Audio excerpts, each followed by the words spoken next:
அனைவருக்கும் வணக்கம். Hello friends, எல்லோரும் எப்படி இருக்கீங்க? கமெண்ட்டில் சொல்லுங்கள். நாம் இப்போ பார்க்க போகிற ரெசிபி லங்ஸ் ஃப்ரை. வாங்க எப்படி செய்கிறதுன்னு பார்க்கலாம். பாத்திரம் வச்சு ஆயில் ஆட் பண்ணி சோம்பு பட்டை போட்டு பொரிஞ்சு வந்ததும் வெங்காயம் பச்சை மிளகாய் கருவேப்பிலை போட்டு வதக்கி கொடுத்துக்கலாம். வெங்காயம் வதங்கி வந்ததும் தக்காளி ஒன்று ஆட் பண்ணி அதையும் நம்ம நல்லா வதக்கி கொடுத்துக்கலாம்.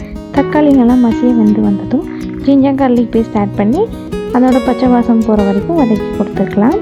பச்சை வாசம் போனதும் கொஞ்சமாக தண்ணி ஆட் பண்ணி மஞ்சள் தூள் மிளகாய்த்தூள் கரம் மசாலா ஆட் பண்ணி நல்லா கொதிச்சு வந்ததும் வெட்டி வச்சுருக்கேன் லங்ஸை ஆட் பண்ணிக்கலாம். இதை நம்ம நல்லா மிக்ஸ் பண்ணி கொடுத்து தேவையான உப்பு தண்ணி ஆட் பண்ணி மூடி போட்டு வேக விட்டுடலாம். 10 நிமிஷம் கழித்து நுரையீரல்லேருந்தே தண்ணி விட்டு வரும். திரும்ப ஒரு தடவை மிக்ஸ் பண்ணி கொடுத்துட்டு தண்ணி நல்லா வத்துற அளவுக்கு வேக விட்டு எடுத்துக்கலாம்.